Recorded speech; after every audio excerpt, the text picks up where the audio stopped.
Okay, this is section 4.1. We're in the Learn, and these are the objectives that we will be covering. Determine domain, codomain, and range of functions. Determine implied domain. We're going to evaluate function at a given algebraic expression. Find the difference quotient for a given function. Interpret graphs of functions. Relations, domain and range. Okay, so just kind of like a repeat, reinforce. And then we're going to use the vertical line test to determine whether a graph is a function, and then find the domain and range. So as you can see, what's repeated, domain and range, those are going to be very important. It's listed 3 times. So here we have a description of domain and range. I will do some notes in the Hawks videos, but the definition, a relation is a set of ordered pairs. So you just have, a table, or, like I said, a set of ordered pairs. Any set of ordered pairs automatically relates to the first coordinate to the second coordinate. These sets have special names. Okay, so the domain is the set of the first coordinate, and the range is the second. So we'll see some of these in the examples. So here is an example where you have a set of ordered pairs. You have -4, 2, 6, -1, 0, 0, and so on. The first coordinate is the domain, the second is the range. One way I like to remember these words, if you look at the first letter in alphabetical order, they go together. So the first coordinate is usually what we call the x value. The second is the y value. Same thing for domain and range. The domain refers to the x value is the first, and range is the second. Again, it goes in alphabetical order. So something that might help you remember. You can have a set of ordered pairs just listed out. You can have them as points on a graph looking like a scatter plot. You can have a line. Okay, all of these are different ways to represent relations. And then to further that definition, a function is a relation, so it's a set of ordered pairs in which every element in the domain is paired with exactly one element from the range. And so we'll go a little bit deeper into this in notes. So basically each x value is paired with exactly one y value. So here is that vertical line test. You see, if you draw a vertical line, this x value -2 is corresponding to 2 different y values, which is not 1. So back to that definition, every element of the domain, which means x value, has exactly 1, has to have exactly 1. This one has 2, so it will not be a function, as they note here. And then here are some examples provided in the notes and some more explanation. So this would be a function if it will pass the vertical line test. This box would not, and they're showing you the 2 dots. And it could be any line. And then so here they're explaining the vertical line test.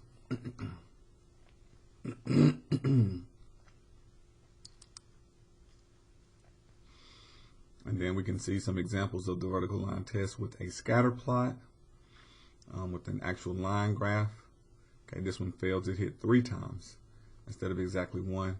This one would pass. This one would be a function. Anywhere you draw that vertical line, you should only cross 1 time. Okay, function notation and function evaluation. So usually we're going to see an equation in the form y equals x. Okay, so as you read further down, we're going to replace our y with f. So down here, let's just say, notice we have this equation, y equals 2x minus 3. Y is what we call the independent, x is the independent variable, y is the dependent. Y depends on whatever you plug in for x. But as you go along, this equation right here they rewrite it as f of x. So that's just function notation.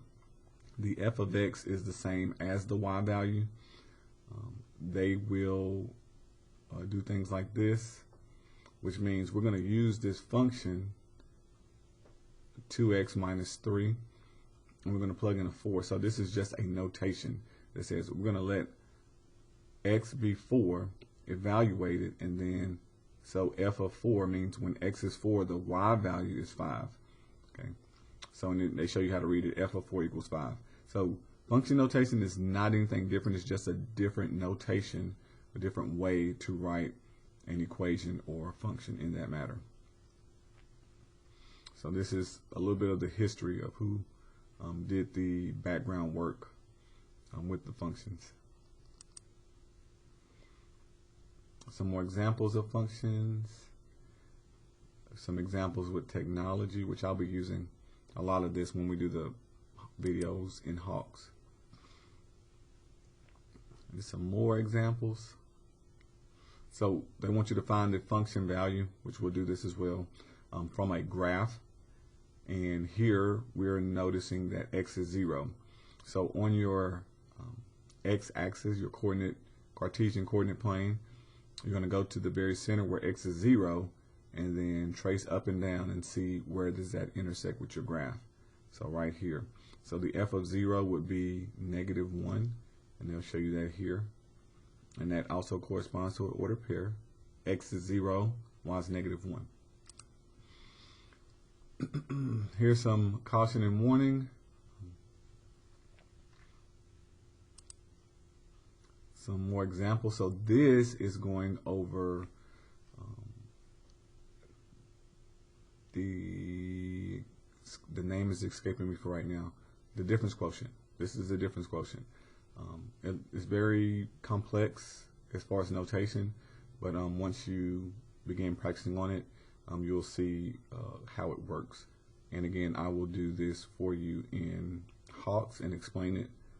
It's kind of hard to read and figure out what's going on because there's very little in the form of explanation here in the example. But do try and read over this, and then when you see it in my videos, it'll make a little bit more sense.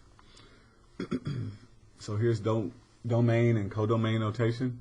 A notation f, some function, maps a set A to B, and here's how you read it. Read f defined from A to B, or f maps from A to B. This implies that f is a function from set A to set B. The symbols indicate the domain of f is A and the range is B. So it says in this context, B is often called the codomain. So codomain is another way of saying range. It's just a different term. Here's some more examples provided. And then a description of implied domain. Let's just read through this. Sometimes, especially in applications, the domain of a function under consideration is defined at the same time as the function itself. However, often, no mention is made explicitly of the values that may be plugged into the function. And it is up to us to determine what the domain is.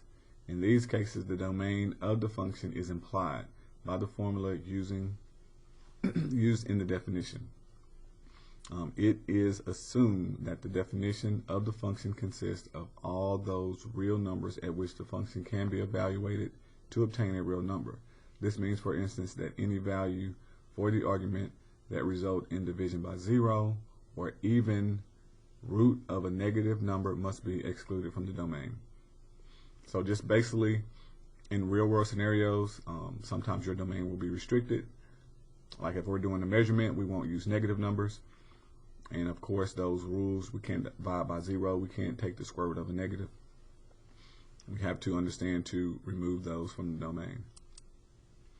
And then the final page is just a set of definitions going over domain and things that you need to be aware of when finding domain. So I'm going to give you, again, a set of notes in the Hawks videos to help you understand when these problems arrive.